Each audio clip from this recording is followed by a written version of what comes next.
Everyone, स्वागत करता हूं आप सबका एक बार फिर से बिहार बोर्ड के number 1 channel Bihar board study पे।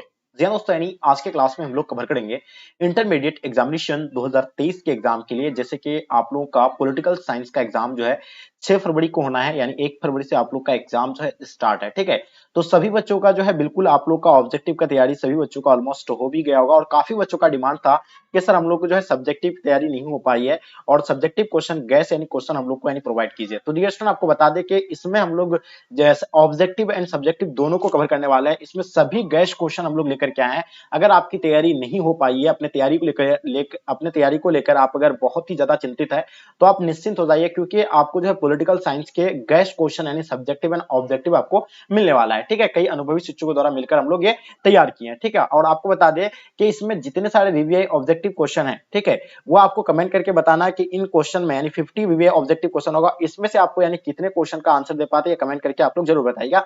उसके बाद फिर हम लोग यानी सब्जेक्टिव क्वेश्चन को कवर करेंगे। तो डियर स्टूडेंट, जो भी बच्चे आप लोग नए हैं चैनल को आप लोग सब्सक्राइब करके साथ में अपने दोस्तों को एक बार जम करके शेयर कर देंगे। तो चलिए गाइस, हम लोग यानी शुरू करते हैं। जैसे कि आपके स्क्रीन पे पहला क्वेश्चन आ गया है कि भारत का विभाजन निम्नलिखित में से यानी किस अधिनियम के द्वारा हुआ था? बताइए, अपना भारत का विभाजन जो आता है किस अधिनियम के द्वारा हुआ था? तो ये जो है भारतीय स्वतंत्रता अधिनियम 1947 या भारत सरकार अधिनियम 1919 या भारत सरकार अधिनियम 1935।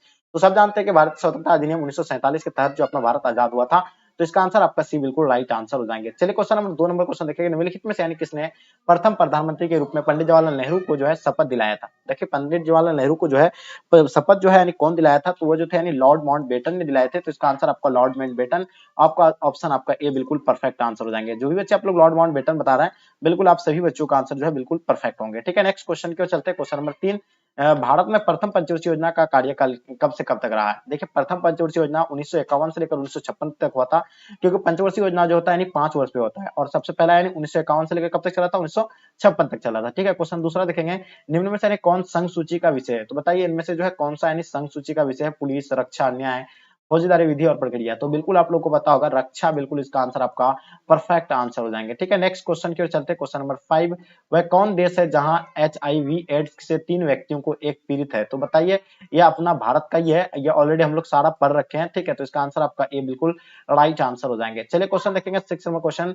सहयोगात्मक सुरक्षा में अंतरराष्ट्रीय स्तर की कौन सी यानी सम्मिलित की जा सकती है? यानी सहयोगात्मक सुरक्षा में अंतरराष्ट्रीय स्तर की कौन सी यानी सम्मिलित की जा सकती है? तो इसमें जो है आपका यानी विश्व स्वास्थ्य संगठन हो जाएगा, विश्व बैंक, अंतरराष्ट्रीय मुद्रा कोष, यानी ये सभी जो है इसमें सम्मिलित किया जाएगा। तो इसका आंसर आपका ये सभी बिल्कुल परफेक्ट आंसर हो जाएंगे। चलिए क्वेश्चन नंबर 7 देखेंगे, गठबंधन का अर्थ बताइए। देखिए, गठबंधन का अर्थ का मतलब जो होता है यानी सैन्य सैन्य आक्रमण या अपनी सुरक्षा के लिए यानी राष्ट्रों के बीच यानी गठबंधन। तो इसका आंसर आपका बिल्कुल राइट आंसर हो जाएंगे ए। ठीक है, नेक्स्ट क्वेश्चन की ओर चलते हैं। क्वेश्चन नंबर 8 नंबर क्वेश्चन, सुरक्षा का बुनियादी अर्थ बताइए। देखिए, सुरक्षा का बुनियादी अर्थ आपको सो डेफिनेटली पता होगा कि सुरक्षा का बुनियादी अर्थ जो होता है खतरे से यानी मुक्त। तो इसका आंसर आपका खतरे से मुक्त यानी बिल्कुल राइट आंसर हो जाएंगे। चलिए क्वेश्चन देखेंगे 9 नंबर क्वेश्चन आपके स्क्रीन पे, निम्नलिखित में से यानी कौन एक पर्यावरणविद नहीं है? इसमें से कौन सा यानी जो है नहीं है?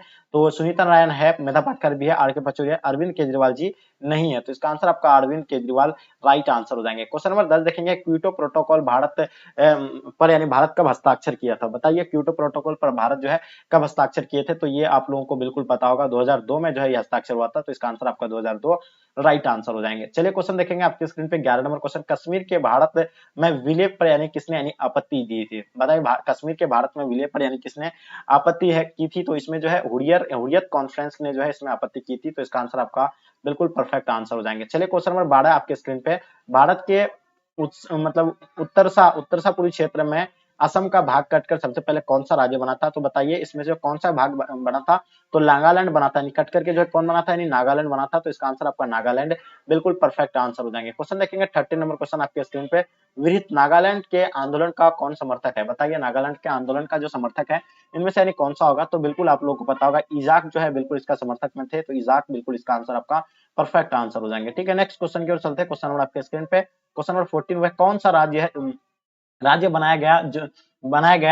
जो राज्य जिसे पहले उप फिर और उसे पूर्ण राज्य का दर्जा दिया गया था? पहले उसको उपराज्य बनाया गया था, फिर बाद में जो उसको यानी पूर्ण राज्य का दर्जा दिया गया था, तो वो मेघालय था। क्या था? मेघालय। तो इसका आंसर आपका मेघालय बिल्कुल राइट आंसर हो जाएंगे। क्वेश्चन नंबर 15 देखेंगे, निम्नलिखित में से यानी कौन एक पर्यावरणविद नहीं है? तो ये तो अभी ऑलरेडी आपको बताया कि केजरीवाल होगा। ठीक है, क्वेश्चन देखेंगे क्योटो प्रोटोकॉल पर यानी भारत कब हस्ताक्षर किए थे। तो देखिए क्योटो प्रोटोकॉल पर अपना भारत जो हस्ताक्षर किया गया था यानी 2002 में जो है इसमें यानी किए गए थे। ठीक है, नेक्स्ट क्वेश्चन की ओर चलते हैं। क्वेश्चन नंबर आपके स्क्रीन पे 70 नंबर क्वेश्चन, पेरिस्ताइका नामक पुस्तिका की रचना यानी किसने की थी बताइए। तो इसमें जो किया गया था यानी मिखाइल गोर्बाचोव के द्वारा यानी इस पर हस्ताक्षर किया गया था। तो इसका आंसर आपका मिखाइल गोर्बाचोव बिल्कुल राइट आंसर हो जाएंगे। चलिए क्वेश्चन नंबर आपके स्क्रीन पे 18 नंबर क्वेश्चन, खाड़ी युद्ध यानी कब आरंभ हुआ था। देखिए खाड़ी युद्ध 17 जनवरी 1991, अच्छा 26 मार्च 1992, 25 मार्च 1999, उपयुक्त में से कोई नहीं। तो खाड़ी युद्ध की बात करें तो 17 जनवरी 1991 इसका आंसर आपका बिल्कुल परफेक्ट आंसर हो जाएंगे। चलिए नेक्स्ट क्वेश्चन के चलते, क्वेश्चन नंबर 19, खाड़ी युद्ध के समय यानी इराक के राष्ट्रपति कौन थे बताइए। खाड़ी युद्ध के समय इराक के राष्ट्रपति जो थे यानी कौन थे, सद्दाम हुसैन थे। तो इसका आंसर आपका बिल्कुल Saddam Hussein absolutely right answer हो जाएंगे। Question number 20, operation desert system यानी क्या है बताइए। ऑपरेशन डिजर्ट सिस्टम जो है यानी क्या है। तो ये जो है बिल्कुल आपका यानी संयुक्त राष्ट्र संघ द्वारा यानी इराक पर यानी सैन्य कार्रवाई की अनुमति, इसका आंसर आपका भी बिल्कुल परफेक्ट आंसर हो जाएंगे। चलिए क्वेश्चन देखेंगे आपके स्क्रीन पे 21, क्रिप्स मिशन भारत यानी कब आया था बताइए। क्रिप्स मिशन जो भारत आए थे यानी कब आए थे। तो ये जो आए थे यानी मार्च 1942 को आए थे। कब आए थे, मार्च 1942 को आया था।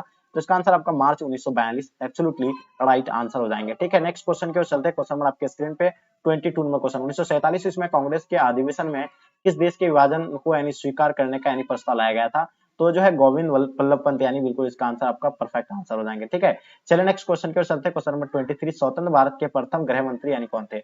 सबसे प्रथम गृह मंत्री आप लोगों को बताए थे हम क्लास में, सरदार वल्लभ भाई पटेल जो है प्रथम यानी गृह मंत्री थे। ठीक है, लाल बहादुर पहले आपका क्या दिया हुआ, मौलाना आजाद, ये जो क्या थे यानी शिक्षा मंत्री थे। ठीक है, चलिए क्वेश्चन देखेंगे आपके स्क्रीन पे। क्वेश्चन नंबर 24, अंतरिम सरकार के प्रधान बताइए। अंतरिम सरकार के प्रधान आपको बताया होगा प्रथम प्रधानमंत्री भी है पंडित जवाहरलाल नेहरू, आपको पता होगा। इसका आंसर आपका यानी पंडित जवाहरलाल नेहरू राइट आंसर हो जाएंगे। चलिए क्वेश्चन आपके स्क्रीन पे, क्वेश्चन नंबर 25, मेरा जीवन संघर्ष पुस्तक के लेखक कौन है बताइए। मेरा जीवन पुस्तक के जो लेखक है यानी कौन है। मेरा जीवन संघर्ष पुस्तक के लेखक जो है स्वामी सहजानंद, यानी इसका आंसर आपका परफेक्ट आंसर हो जाएंगे। क्वेश्चन देखेंगे 26 नंबर क्वेश्चन, 1955 के वार्सा संधि में कौन सा देश जो है सदस्य नहीं था।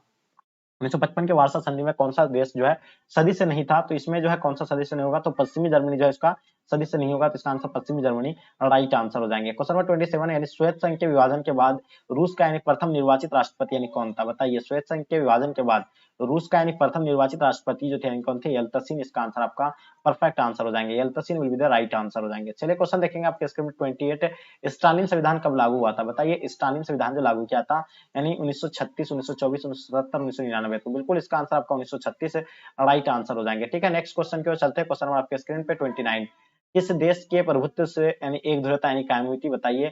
रूसी संघ होगा, चीन हो जाएंगे, या फ्रांस, या अमेरिका। तो बिल्कुल डियर स्टूडेंट आप लोगों को पता होगा अमेरिका यानी राइट आंसर हो जाएंगे। एक ध्रुवता यानी कायम जो क्या था नहीं, अमेरिका बिल्कुल राइट आंसर हो जाएंगे। चलिए क्वेश्चन देखेंगे 30 नंबर क्वेश्चन, 1917 में रूस में समाजवादी राज्य की स्थापना यानी किसने की थी। 1917 में रूस में जो है समाजवादी राज्य की स्थापना जो है किसके द्वारा किया गया था, नहीं लेनिन के द्वारा किया गया था। तो इसका आंसर आपका लेनिन राइट आंसर हो जाएंगे। चलिए क्वेश्चन देखेंगे 31, हैदराबाद का भारतीय संघ में विलय यानी किस प्रकार हुआ था बताइए। हैदराबाद का भारतीय संघ में जो विलय जो है किस प्रकार का हुआ था, ये आपको पता होगा स्वेच्छा से हुआ था, बलपूर्वक यानी अंग्रेजों के माध्यस्थ द्वारा यानी उपयुक्त से सभी तरह के। तो इसका आंसर आपका यानी बलपूर्वक यानी राइट आंसर हो जाएंगे। ठीक है, नेक्स्ट क्वेश्चन की ओर चलते हैं। क्वेश्चन नंबर 32, राज्यों का यानी पुनर्गठन आयोग कब बना था। देखिए राज्य पुनर्गठन आयोग जो बना था यानी 29 दिसंबर 1953 को बना था। तो बिल्कुल इसका आंसर आपका परफेक्ट आंसर हो जाएंगे। ठीक है, चलिए 33 देखेंगे आपके स्क्रीन पे, हमारी नियोजन व्यवस्था किस विचारधारा पर आश्रित है। तो बताइए हमारी नियोजन व्यवस्था जो है किस विचारधारा पर आश्रित है। तो ये आपको पता है लोकतांत्रिक समाजवाद पर। तो इसका आंसर आपका लोकतांत्रिक समाजवाद राइट आंसर हो जाएंगे। ठीक है, नेक्स्ट क्वेश्चन की ओर चलते हैं। क्वेश्चन नंबर 34, संविधान के किस अनुच्छेद में केंद्र और राज्य के बीच यानी विधायी संबंधों का उल्लेख है। तो ये जो है अनुच्छेद यानी 245 से लेकर 55 तक। तो इसका आंसर आपका ए बिल्कुल परफेक्ट आंसर हो जाएंगे। क्वेश्चन देखेंगे आपके स्क्रीन में 35, बजट का संबंध किस पक्ष के साथ है। तो बजट का संबंध जो है आय एंड वे दोनों के साथ होगा। तो इसका आंसर आपका यानी क्या हो जाएगा, बिल्कुल सी राइट आंसर हो जाएंगे। आय एंड वे दोनों राइट आंसर हो जाएंगे। ठीक है, नेक्स्ट क्वेश्चन के चलते हैं। क्वेश्चन नंबर 36, यानी भारत में नेहरू युग यानी कब से कब तक चला था, यानी पंडित जवाहरलाल नेहरू कब से कब तक अपना शासन चलाया था। तो आप लोग पता है 1947 में वो प्रधानमंत्री बने थे और 1964 तक यानी 1964 में उसका मृत्यु हो गया था। ठीक है, तो इसका युग जो है 1964 में समाप्त हो गया था। ठीक है, नेक्स्ट क्वेश्चन की चलते हैं। क्वेश्चन नंबर 36, यानी चीन में साम्यवादी शासन की स्थापना यानी कब हुई थी बताइए। चीन में जो है साम्यवादी शासन की स्थापना जो है कब हुआ था। तो ये 1949 में हुआ था। यानी कब हुआ था, 1949 राइट आंसर हो जाएंगे। चलिए क्वेश्चन देखेंगे आपके स्क्रीन पे 38, यानी पंचशील समझौता के समय चीन के प्रधानमंत्री यानी कौन थे। तो डियर स्टूडेंट आप लोगों को बता पंचशील समझौता कब हुआ था। तो आप सभी बच्चों को बता के 1954 को जो है पंचशील समझौता हुआ था और उस टाइम जो चीन के प्रधानमंत्री का नाम था इनका चाओ इन लाई। तो इसका आंसर चाओ इन लाई राइट आंसर हो जाएंगे। क्वेश्चन देखेंगे 39, गोवा को पुर्तगाल से आजादी के समय भारत के प्रधानमंत्री यानी कौन थे? तो गोवा को जो है पुर्तगाल से आजादी के समय जो भारत का प्रधानमंत्री था वो कौन था? यानी पंडित जवाहरलाल नेहरू था, लाल बहादुर शास्त्री थे, इंदिरा गांधी थे, राजीव गांधी थे। तो ये कमेंट करके आप लोग जरूर बताइए इसका आंसर क्या हो जाएगा। ठीक है, नेक्स्ट क्वेश्चन चलते हैं 14 क्वेश्चन। दक्षेस का पहला सम्मेलन किस देश में हुआ था?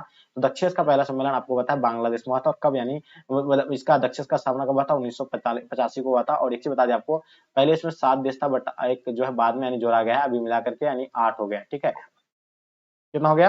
यानी 8 मिला हो गया, 8 8 अभी जो है देश है किसमें? दक्षेस में यानी सार्क में।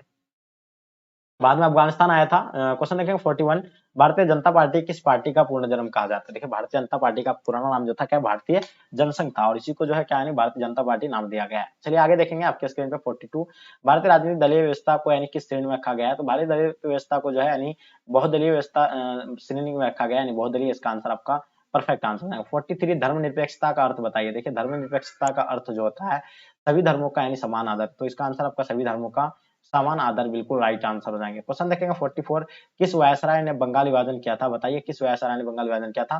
तो ये जो है लॉर्ड कर्जन के द्वारा यानी किए थे, तो इसका answer Lord Curzon right answer हो जाएगा। 45, किस प्रक्रिया के अंतर्गत पृथ्वी को एक इकाई या भूमंडलीकरण गांव के रूप में यानी समझा जाता है? तो ये जो माना गया यानी किसका? यानी वैश्वीकरण, इसका आंसर आपका यानी राइट आंसर हो जाएंगे, वैश्वीकरण परफेक्ट आंसर हो जाएंगे। चलिए 46 आपके स्क्रीन पे क्या कहलाता है कि विकेंद्रीयकरण किस शासन की विशेषता है? बताइए विकेंद्रीयकरण जो है यानी संघात्मक शासन है, तो इसका आंसर आपका संघात्मक शासन राइट आंसर हो जाएंगे। चलिए क्वेश्चन आपके स्क्रीन पे 47, भारतीय संविधान की किस सूची पर यानी केंद्र और राज्य दोनों विधायकें यानी कानून बन सकती है? तो ये जो बन सकती है यानी कौन सा? यानी समवर्ती सूची में, तो इसका आंसर आपका समवर्ती सूची बिल्कुल राइट आंसर हो जाएंगे। क्वेश्चन देखेंगे 48, यानी संपूर्ण क्रांति आंदोलन का नेतृत्व यानी किसने किया था? बताइए संपूर्ण क्रांति का जो नेतृत्व यानी किसने किए थे? बिल्कुल जयप्रकाश नारायण के द्वारा किया गया था, तो इसका आंसर आपका जयप्रकाश नारायण बिल्कुल राइट आंसर हो जाएंगे। 49 देखेंगे, निम्नलिखित में से यानी कौन शीत युद्ध के यानी प्रमुख कारण थे रहे हैं? तो बताइए शीत युद्ध के प्रमुख कारण इनमें से यानी कौन सा रहे हैं? तो अमेरिका एवं सोवियत संघ के बीच यानी संवैधानिक मतभेद, मतलब विजित यानी प्रदेशों पर अत्यधिक यानी संबंधी विवाद, या आपका युद्धकालीन निर्णयों का अतिक्रमण। तो इसका आंसर आपका उपयुक्त में से सभी बिल्कुल राइट आंसर हो जाएंगे। ठीक है, नेक्स्ट क्वेश्चन की ओर चलते हैं। क्वेश्चन नंबर 50 आपके स्क्रीन पे, संयुक्त राष्ट्र संघ की स्थापना से संबंधित निम्नलिखित में से कौन सा विकल्प जो है सही है? तो बताइए संयुक्त राष्ट्र संघ की स्थापना से संबंधित निम्नलिखित में से कौन सा विकल्प जो है सही होगा? तो इसमें जो अगर बात करें तो अंतरराष्ट्रीय जगत में शांति, सुरक्षा एवं सहयोग के संयुक्त राष्ट्र संघ का गठन, ये बिल्कुल बात सही है। आने वाली पीढ़ी को यानी युद्ध की विभीषिका से बचाना, ये बात भी सही है। ठीक है, राष्ट्रों की संप्रभुता की रक्षा यानी ये भी बात सही है। तो इसका आंसर आपका उपयुक्त में से सभी बिल्कुल राइट आंसर हो जाएंगे। ठीक है, तो डियर स्टूडेंट आपको जो है 50 क्वेश्चन अभी आपको हम यानी इसका कवर करवाए हैं। अब इन 50 क्वेश्चन में यानी ऑब्जेक्टिव यानी हम लोग अब जो है क्लियर हो गया। अब हम लोग चलते हैं किसका यानी सब्जेक्टिव क्वेश्चन को कवर करने के लिए। तो आप लोग ईमानदारी से बताइए ऑब्जेक्टिव क्वेश्चन आप लोग से कितना यानी सॉल्व हुआ है, ये आप लोग कमेंट करके जरूर बताइएगा। ठीक है, आप चलते हैं हम लोग आपके स्क्रीन पे सब्जेक्टिव क्वेश्चन आ गया, जैसे देख पा रहे आप लोग, यानी द्वितीय पंचवर्षीय योजना के उद्देश्य क्या थे? बताइए द्वितीय पंचवर्षीय योजना का उद्देश्य आपको बताना है। तो उसका उद्देश्य ये था कि द्वितीय पंचवर्षीय योजना आपको पहले हुआ कब था? पहले आपको बता दें, प्रथम पंचवर्षीय योजना 1951 से लेकर 56 तक हुआ था, और द्वितीय जो हुआ था यानी 56 से लेकर ये कब तक हुआ था? यानी ये जो हुआ था 61 तक हुआ था, ये भी आपको बताना चाहिए। अब ये द्वितीय पंचवर्षीय योजना का उद्देश्य ये था कि द्वितीय पंचवर्षीय योजना में भारी उद्योगों के विकास पर यानी जोर दिया गया था। प्रथम में कृषि पर दिया था, लेकिन द्वितीय पर जो है किस पर दिया था? यानी उद्योगों पर यानी विकास पर जोर दिया था। पहली योजना का मूल मंत्र था धीरे धीरे धीरज, यानी मतलब उद्योग पर ही दिया था लेकिन धीरे धीरज था। लेकिन दूसरी योजना की कोशिश तेजी गति से संरचनात्मक बदलाव करने की थी। इसके लिए यानी हर संभव दिशा में बदलाव की बात की गई है। सरकार ने देशों के उद्योगों को संरक्षण देने के लिए आयात पर यानी भारी शुल्क लगाया है। संरक्षण की इस नीति से निजी और सार्वजनिक क्षेत्रों के उद्योगों को यानी आगे बढ़ाने में मदद मिली है। तो ये था यानी द्वितीय पंचवर्षीय योजना का काम। तो अब चलते हैं हम लोग बहुदलीय व्यवस्था क्या है, क्वेश्चन काफी इंपॉर्टेंट है। तो बहुदलीय व्यवस्था की बात अगर करते हैं तो बहुदलीय व्यवस्था वैसी व्यवस्था में विभिन्न राजनीतिक दलों को चुनाव लड़ने का यानी अधिकार होता है। बहुदलीय व्यवस्था में यानी सभी पार्टियों को यानी अनेक प्रकार के मतलब कई प्रकार के यानी पार्टी में अपना ठीक है मतलब लड़ सकते हैं चुनाव। ठीक है, उसमें विभिन्न राजनीतिक दल को यानी चुनाव लड़ने का अपना अधिकार होता है। ठीक है, एवं एक या विभिन्न दल मिलकर सरकार बनाते हैं। सरकार का निर्माण में एक मतलब भी एक दल या एक से अधिक दलों का सहयोग होता है। तो ये था आपका बहुदलीय व्यवस्था। अब बात करते हैं तीसरा क्वेश्चन, भारत में जल प्रदूषण को प्रभावित करने की योजना। देखिए जल प्रदूषण को प्रभावित करने का अनेक प्रभाव है। पहला आपको यानी रोगों के प्रसार यानी रोगों के प्रसार। देखिए प्रदूषित जल के सेवन से मनुष्य को यानी अनेक रोग होते हैं, जैसे हैजा, चीचक, पीलिया, टाइफाइड, पेचिस। ये था आपका यानी रोगों के प्रसार। इससे जो है जल प्रदूषण क्या होता है, रोगों के प्रसार। सबसे अधिक बीमारियां फैलती है किसी यानी जल से। दूसरा प्रभाव इसका क्या है, यानी जलीय पौधों और जीव जंतुओं की मौत, यानी जो है जलीय जीवों और जंतुओं की यानी मौत, यानी विषैली जल से जलीय पौधे और जंतु मारे जाते हैं। आपको पता है अगर पानी अगर क्या विषैली हो जाता है, तो अगर कहीं भी अगर पानी है तो उससे यानी क्या जंतु जो भी उस पानी को पियेंगे या जिस पानी में रहेंगे वो भी इससे जो है उसको नुकसान होता है। अब बात करते हैं हम लोग फसल का नाश। देखिए प्रदूषित जल की सिंचाई से यानी फसलों को भी नष्ट किया जाता है। अगर प्रदूषित जल से अगर हम लोग अगर सिंचाई करते हैं तो वो भी जो है फसल को नष्ट कर देता है। मिट्टी के उर्वरकता का नाश, यानी प्रदूषित जल से मिट्टी की यानी क्या प्रदूषित करके उनकी उर्वरकता को नष्ट कर देता है। मृदा के जीवाणु और अन्य सूक्ष्म जीव मार जाते हैं। तो ये था भी आपका यानी। अब बात करते हैं पांचवा पॉइंट यानी सुपोषण। देखिए जलाशयों में जैविक और अजैविक पोषक तत्वों की यानी भरमार होती है। इससे अवांछित पौधों और जीव जंतुओं की संख्या में भारी वृद्धि हो जाती है। ठीक है, तो ये था आपका यानी सुपोषण के बारे में बता रहा है। अब बात करते हैं हम लोग क्या, छठा पॉइंट, सागरीय जल का प्रदूषण। देखिए समुद्र को जल में यानी पेट्रोलियम पदार्थों को यानी मिल जाने से समुद्र में पाए जाने वाले जीव मरने लगते हैं। तो ये था यानी सागरीय जल का प्रदूषण। ये भी आपको समझ में आ गया, सुपोषण। अब बात करते हैं हम लोग मेघालय में स्त्री विवाह कानून क्यों है।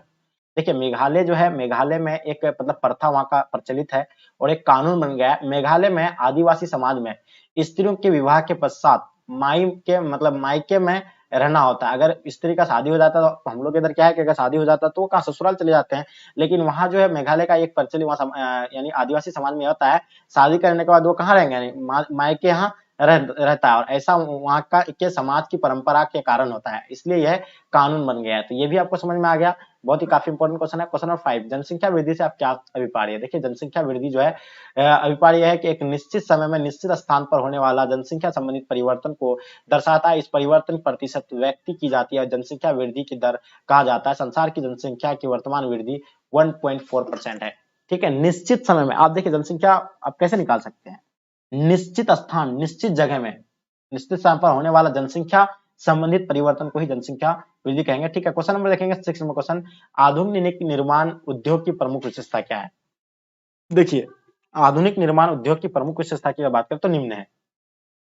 आधुनिक निर्माण उद्योग प्रकाशिकीय अधिकार वर्ग के अंतर्गत जटिल तकनीकी तंत्र के तहत कार्य करता है। किसका, यानी जटिल तकनीकी तहत के अंतर्गत यानी काम कार्य करता है, जिसमें अधिक पूंजी की सहायता से विशिष्टीकरण एवं श्रम विभाजन के द्वारा यानी कम समय में कम लागत अधिक माल का उत्पादन किया जाता है। तो ये था आपका यानी आधुनिक निर्माण, यानी कम समय में ज्यादा यानी माल का यानी क्या उत्पाद। ठीक है, और ये कम लागत में, कम समय में कम लागत में अधिक यानी माल का उत्पादन को ही जो है आधुनिक निर्माण उद्योग की विशेषता यही है। ठीक है, तो आपको समझ में आ गया। अब बात करते हैं पहले जो होता था, तो अगर मान लो किसी चीज को अगर तैयार करना होता तो उसमें काफी यानी क्या लग जाते थे, जन लग जाते थे।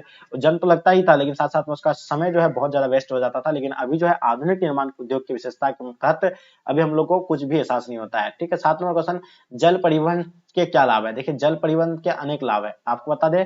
फर्स्ट ऑफ ऑल ये परिवहन का सस्ता साधन होता है। जल परिवहन क्या होता है, बहुत सस्ता होता है।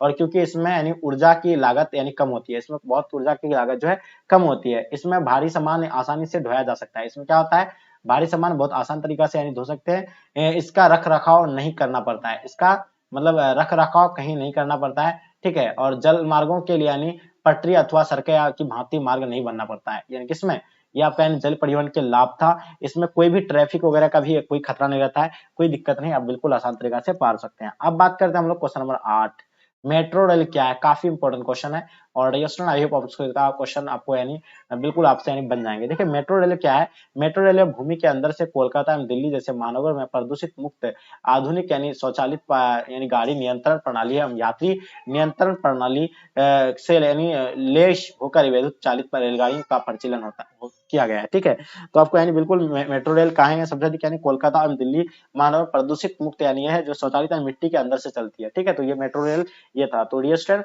आप लोग को अभी हम सब्जेक्टिव एंड ऑब्जेक्टिव क्वेश्चन अभी आपको हम बेस करके यानी प्रोवाइड किए हैं, तो यहाँ से आपको काफी हेल्पफुल होंगे। तो जितने सारे बच्चे आप लोग नए हैं, चैनल को सब्सक्राइब करके साथ में दोस्तों को भी शेयर करें, ताकि आपके इससे आपके दोस्त लोगों को भी जो है हेल्प हो पाएंगे। तो डियर स्टूडेंट, उम्मीद है कि आज का क्लास आपको पसंद आए तो लाइक करके जम करके अपने दोस्तों को शेयर कर देंगे। तो चलिए गाइस, यहीं तक इन करते हैं। जय हिंद, जय भारत।